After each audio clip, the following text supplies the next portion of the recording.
Okay, so in this bell work here, I want us to practice simplifying roots. And so last time we were talking about simplifying roots, we learned that basically if you take the exponent on the inside, you can divide it with the root value that's on the outside, and then you're able to simplify the expression. So basically divide your exponent with your root. But first, we can see here there is a number or a coefficient in front, so we're going to have to take the cube root of 216. And remember, you can do that in your calculator if you hit the math button, and I think it's like option 4 or 3, one of those. I think it's option 4 that gives you a cube root. So you can do this in the calculator, or you could do this on your phone. I think your phone will do cube roots. But if you take the cube root of 216, turns out it is basically -6. So when you multiply -6 3 times with each other, you get -216. Or you could do like a factor tree, kind of like what I'm doing here. So in this case, this is -16. And then I have a to the 6th power. So this is your exponent of 6, and that's the root, so 3. So 6 divided by 3 is a to the 2nd power. And then I have my b to the 18th power. So I'm going to take 18 divided by 3 and get b to the 6th power. And then that's it. That's all I have. And I'm done simplifying. So this one is a nice cube root because everything came out as a whole number. Everything divided nicely. Everything took the cube root even nicely here and got just like a nice whole number. But this one will get kind of weird. So we can see this is a square root. So we learned last time a square root by default has a 2 that's outside. So we're going to have to take the square root of 9. And most people know what the square root of 9 is. It's 3, right? 3 times 3 gives you 9. So the square root has to be a 3. And then I have to take the square root x to the 8th. So 8 divided by 2 is x to the 4th power. And then you have y. Y is to the 11th power. And in this case, 2 doesn't divide into 11 nicely. So most people will write their answer as y to the 5.5 power. When you take 11 divided by 2, you get 5.5. But you actually can't write things as a decimal. Or at least we don't encourage you to write things as a decimal. We encourage you to figure out how much can you divide into it like as a whole number. So in this case, 2 divides into 11 at least 5 times, right? So I can say that y to the 5th power comes out because I know that 2 can go to 11 5 times. 2 times 5 gives me 10, right? So if it was out of 11, that means I actually still have a remainder. 11 minus 10 is 1. So I still have a y left over, and here's what I will do. I will create another square root, because this was a square root, and I will stick in the y to the 1st power, the y that was left over. So what you're going to be doing, if you have a square root, you're going to take out as many pairs, or however many 2 can divide into 5 as a whole number. And then whatever's left over goes back inside the root as its remaining exponent. So then this here is my final answer, and that's all I can do. And you can see there are no decimals here and just whole numbers or integers. All right, so this is actually a skill that we'll be practicing quite a bit today. I'm going to be talking to you guys about roots that are not so perfect, or that, you know, when you take the cube root, square root, whatever root, it just doesn't work out so perfectly where they're whole numbers. And that's okay, and we'll learn how to deal with them. Okay, so let's get into simplifying something called a radical. So it turns out, you know, radicals are just another way of saying roots. Okay, so anytime you hear radicals, it's basically your typical root, whether it's a square root, cube root, it's basically this symbol here that we use for roots. So anytime you hear me say radicals, I'm talking about a root. You can simplify radicals by removing perfect roots, factors from underneath the radical. So what this is saying is that anything that's a perfect root can come outside of the root, but anything that's like not a perfect root, we actually have to put back in to the root. So let's start with this one here. This is a square root, so I'm going to just put a 2 out here by default. That helps me just kind of think and process. So I have the square root of 72, and I can do this in my calculator. Take the square root of 72, and let me just try that right now and see what number that is. And turns out the square root of 72 is like this decimal number. You can try this in your calculator, but it's like 8.485, and then it goes on and on forever. So here's the thing. This is not a perfect root. And so what we have to do is we have to think about, okay, well then maybe I can find some pairs, or like make a factor tree and find some pairs that will come out. So let's try that out. So two numbers that multiply to give you 72 are like 9 and 8, I believe. And so then from there, I asked myself, okay, can I break down these numbers anymore? And definitely I can. 9 breaks down to 3 and 3, and 8 breaks down as 2 times 4, and 4 breaks down as 2 and 2. So again, you might remember me doing this last time. I'm going to ignore the numbers that are not prime. So like 9 and 8 break down, 4 breaks down. And so now I'm just left with my prime numbers, so numbers that don't break down. And so I'm looking for pairs because this is a square root. A square root, it always asks for numbers that come up twice, that can come out of the root. So in this case, 3 can come out of the root because that's a pair. 2s can come out of the root. So if this 3 and this 2 can come out, when they come out, they actually multiply each other.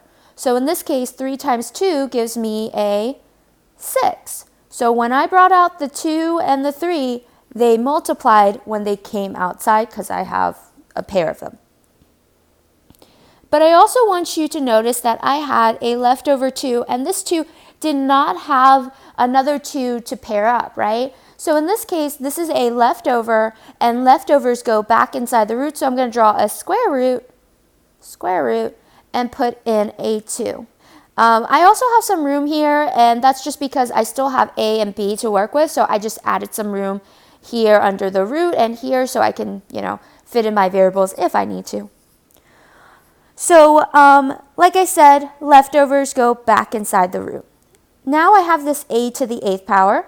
So 2 divides into 8 4 times. So I can say that A to the 4th power comes out because it does divide evenly. But this one for B doesn't divide so nicely, right? This is B to the 5th power. 2 can only go into 5 2 times, which makes a 4. So in this case, it's like B came out twice because 2 can only go into 5 2 times, but that means I had to have one B left over. So in this case, that extra B, or B to the 1st power, goes back inside the root. And then, well, that's it. So it looks like the only thing that was left over was this 2 and the B. And that's my final answer. And no decimals are present here. And then looking at this one here, this is a cube root, and I'm taking the cube root of 54. So in this case here, 54 is not a perfect cube root. I'll just let you know now. I'm going to get decimal numbers. But 54 is made up of 9 and 6. 6 is broken down as 3 and 2. And 9 is broken down as 3 and 3. And it looks like those are our prime numbers. I'm going to ignore the 9 and the 6 because those are not prime. And remember, this is a cube root, so you're not looking for pairs. You are looking for triples. And in this case, you do have a triple of 3s, which means that a 3 can come out. But I also like to mention before I put a 3 out here, this is a negative 54. And if I multiply all of these, this would just be a positive 54. So just to be sneaky here, what I'm going to do is make all the 3s a negative, since I have to pull out a 3 anyways. If I made all the 3s a negative, that's an odd amount of negatives, and so that will make a negative 54 when I multiply them all together. So this is going to be a negative 3 that I'm going to pull out. So a negative 3 comes out. But notice I have a leftover 2, right? So that's going to go under the root. So I'm going to make a cube root. Don't forget that superscript that goes up there for the cube root. So in this case, I'm going to pop in a 2 into here. That's left over. And now I have a x. I'm going to go on to the next one. This is x to the 6th power. So that means if I divide 3 with 6, I get x squared, and that divided nicely, so it comes out of the root. I also have y to the 11th power. So in this case, I got to think about it. Y to the 11th power. 3 goes into 11 about 3 times nicely. So in this case, y to the 3rd power comes out. But that meant that 3 times 3 gives you 9. And if I subtract 11 from 9, I actually have 2 left over. So y to the 2nd power goes back inside the root because I have a leftover. And then that's it. All right, so what I want to do with you guys is to, before I go to the next slide here, I actually want to do some more homework problems with you guys before I go into the next topic in this slide. So I'm not done with the journal yet. I'm just going to go to some of the homework problems, work out a few with you guys, and then go back to the other skill that I was going to teach you. Okay, so in this slide here, I'm in the homework packet on page 3. So if you want to follow along with me and get some homework done, please grab your packet. So this one is asking to do the 4th root of 32. Now, 32 doesn't take the 4th root of 32 is not a nice number. It's a decimal number. So I am going to have to do a factor tree.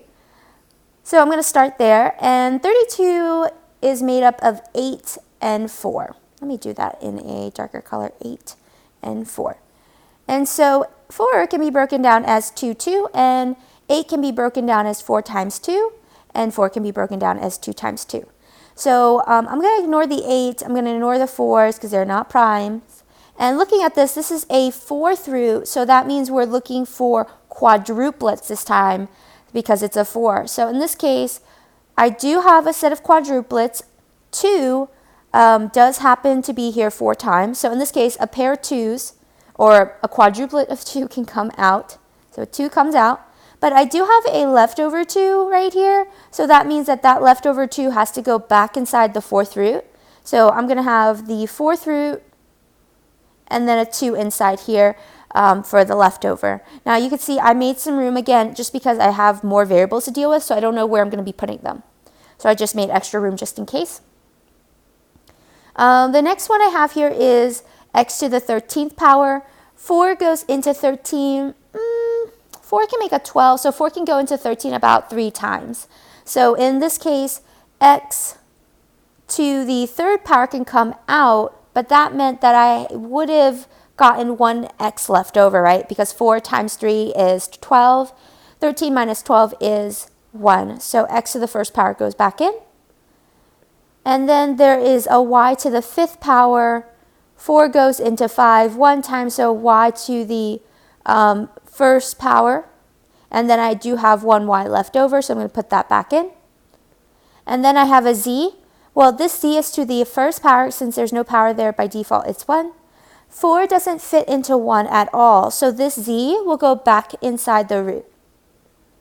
So z goes back inside, and that's my final answer. Let me rewrite that nicer. So it looks like we have 2x cubed y 4th root of 2xyz. And then that there is my final answer. This next one here is a cube root of 243. So cube root of 243 I don't think is a nice number. I think it is also another decimal. So I'm going to break this down into some pairs. Now 243 I think is divisible by 3. So what I'm going to do is try to divide this by 3 in my calculator. Okay, so apparently 81 times 3, when you divide 3 into 243, you get 81. So now I know that 81 is breakable as 9 times 9, and 9 can be broken down as 3 times 3, 3 times 3. So I can ignore the 81 now and the 9s. So looking at this, remember this is a triple or a cube root, so you're looking for triples. So I do have a triple here. There's a set of 3's. So that means a 3 can come out. So this could be 3. But noticing this here, I actually have 2 leftover 3's, right? That's not a triple there. That's only 2 3's. So in this case, I have to multiply both of them. 3 times 3 gives me 9, and then put them back inside the root. So this is really a 9 that goes back inside the root. And again, this is a cube root, so don't forget that super subscript. And then you have a to the 6th power. That does divide nicely. 3 divided by 6 is a squared. So a squared gets to be put out here. Let me rewrite that so that looks so much nicer because I'm running out of room here. There we go. So that was a 3 that came out, an a squared, and then this was like a cube root with a 9 inside. Okay, then I have my b's. B is to the 7th power. So 3 goes into 7 only 2 times. So that means B2 comes out and B1 goes back in since 1 will be left over. C is to the 4th power, so 3 goes into 4 only 1 time, and then that means C1 comes out and C1 goes back in. Because 3 can only go in once, that means 1 was left over, so that goes back inside the root. And then that's it.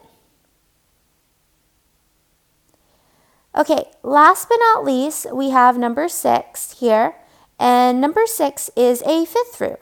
5th root of 72 is not possible, at least without getting decimals. So again, I'm going to break this up. Now I've done 72 before. It was the 9 and 8. And 8, okay, here's the thing about 8. 8 will always break down as 4 and 2, and then 4 produces 2 2's. So if you really think about it, 8 produces, and you can count with me if you were to break it down, 3 2's. I just always, when I see 8, I know that 8 has 3 2's. Like, think about it. 2 to the 3rd power, or 2 times 2 times 2, gives you 8 every time. And so I try to avoid writing a 4 when I'm breaking down an 8, just because I know that's going to give me 3 2's. And then 9 breaks down as 3 3. So I'm going to ignore the 9 and the 8, and here are my prime numbers. Now this is a 5th root. So that means I need a pentuplet, which means 5 of the same number. And you can see here, there are 5 numbers here, but they're not the same, right? You only have 2 3's and 3 2's. You can't make, you can't pull anything out from this root.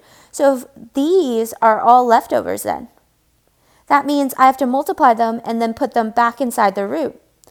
So it looks like the 5th root will still have 72 inside because I can't bring anything out. And then the next one here, this is a to the 14th power. 5 goes into 14 about 2 times, so a squared comes out, but a4 goes back in since there are 4 left over. 5 goes into 10 2 times, and it's a nice one, so b squared comes out, and then that's it. That's my final answer. All right, now if you're feeling a bit warmed up here, let's try that last slide that's on my journal, and then we'll do a few more homework problems together. Okay, so the thing about simplifying using addition and subtraction with roots is that 2 things need to happen. In order to add roots, you have to make sure that the root is the same. So basically what I'm saying, you don't want to ever add a square root with a cube root. That doesn't happen, okay? So you don't want to do this. You don't want to add a square root with a cube root because that's impossible. That's like saying you're taking an x squared and you're adding it with an x cubed, okay? This doesn't happen because they're different exponent. Roots work the same way. They have to be the same root in order to add. So another thing you have to check for is the base. The base needs to be the same, meaning the number inside of the root needs to be the same value. So something that wouldn't work here would be like the square root of 7 plus the square root of 10, okay? They're different bases inside, so I can't add them. That's like basically saying you would never take an x and add it with a y. Those bases are different, even though they're both to the, I don't know, first power. But you still wouldn't add them. So that's what I'm trying to say here. So like in this part A, I do have both a square root and the base inside are the same, so I can combine. And when I combine, I'm actually only going to take the outside number, so the coefficient, and add them and bring that over. So that would be 6 plus 5 gives me 11. And then I would bring over that square root of 11. So because they're both square root 11, this is going to need a square root 11, and then I'm done. So all you're doing is checking the base and the root and seeing if you can add, and then adding the outside numbers together.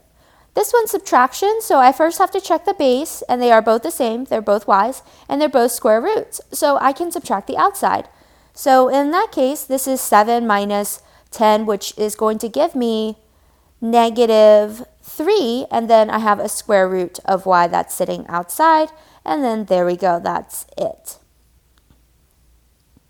This next one here is the square root of 45. 45 is made up, oh, actually, let me back up a bit. So these are all square roots, and notice how the bases are all different. So most people will just be like, oh, the bases are different, so I can't add any of them. But here's the thing. With square, if they're all the same root, you should attempt to try to simplify the root that is inside, the base that's inside. Because sometimes you can make the base the same if you simplify. So watch this. 45. 45 is made up of, let's do 9 and 5. 9 is made up of 3 and 3.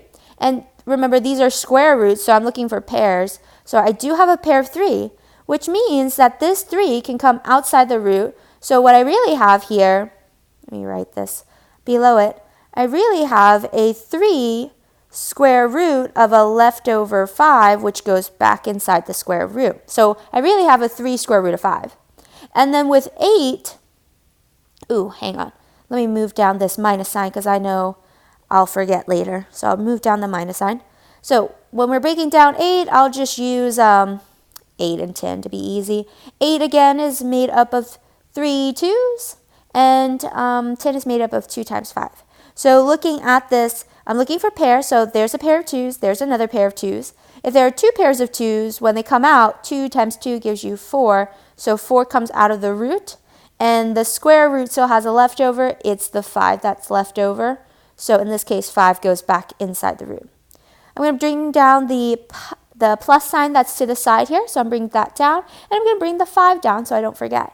And just take a look inside this root for a moment. So this root is made up of 20, which is 4 times 5, and 4 breaks down into 2 and 2.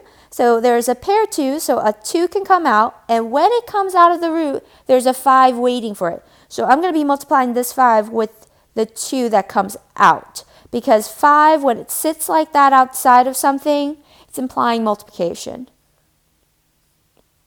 And then I have a square root of a leftover 5, and that goes back in. So I'm just going to clean up a few things, maybe multiply that 5 together. And then I have a 3 square root of 5 minus 4 square root of 5. I just brought everything down. But notice that once I simplified the root, everything here is a square root of 5. That means I can combine the coefficients. So I'm going to combine the first 2 together. 3 minus 4 is negative 1 square root of 5. And then I'm going to bring down the plus square root of 5 times 10. And so if I add these 2 together, that's going to be negative 1 plus positive 10 is 9 square root of 5. And so there is my final answer. Whew, that was long. Okay, so basically when you are adding or subtracting root to combine them, you need to make sure the root is the same and the base is the same. And if you notice the root is the same but the base isn't, maybe try simplifying the root inside, the base inside, and then seeing if that changes anything. All right, let's do 2 homework problems together with this style of problems, and then we'll call it a day.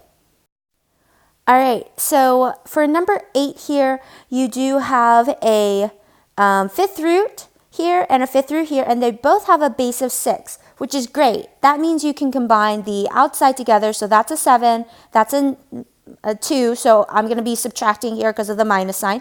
So 7 minus 2 is 5. So this is going to be 5. And then the 5th root of 6 just comes down. And that's my final answer because I really can't do much more than that. Because I can't even break down the 5th root of 6. That only gives me 2 and 3s. So there's nothing there for me to bring out the root. This one here is where it gets a little tricky. They're all square roots, as you can see. So I'm going to put a little 2 here to help me break this down here in a bit. So they're both all square roots, but they have all a different base. So I'm going to attempt to break down the root to see if I can find anything that comes out of the root. So 32 is made up of 8 and 4 I'll use. And then we learned that 8 is 2 3 times, and then 4 is 2 times 2. So it just looks like we have 5 2s. Wow. So remember, this is a square root, so I'm going to be looking for pairs. So that's a pair, that's a pair. And so looks like a 5 comes out, right? So this 5 comes down from the top. So 5 comes down from the outside that was already sitting. So there we go. And then a 2 comes out, and then another 2 comes out. Because that 2 came out, that 2 came out, so that will eventually be 4, but I'll do that later. And then you have a square root of a 2 left over. So I just turned that 32 into a square root of 2 because I was able to bring out pairs. And then this one here, I have the square root of 27. 9 times 3 makes 27, and 9 can be broken down as 3, 3. And so square roots, I'm going to grab a pair of 3s, bring that out. I'm going to bring down the plus sign and the 3 that came out, and I have a leftover 3. So I'm going to put that back in. And then I have a plus 2 because I'm going to drag this 2 down. Square root of 75. 75 can be broken down as I like to use 25 times 3. And then 75 can be 25 is like 5 times 5. So that's a pair of 5s that I'm going to bring out. And then you have the square root of 3. So if I were to clean this up a little bit, 5 times 2 times 2 gives me 20. Bring down the 3, square root of 3. And then 2 times 5 is 10. And so then square root of 3 at the end. And looking at it, it looks like these two will combine because they're both square root of 3. So I can combine the numbers in front. So 3 plus 10 gives me 13. 13 square root of 3. And I'll bring down the 20 square root of 2. And then that's it. That is my final answer because I can't add these two because they're both square roots, but they're different bases inside, so I can't add them.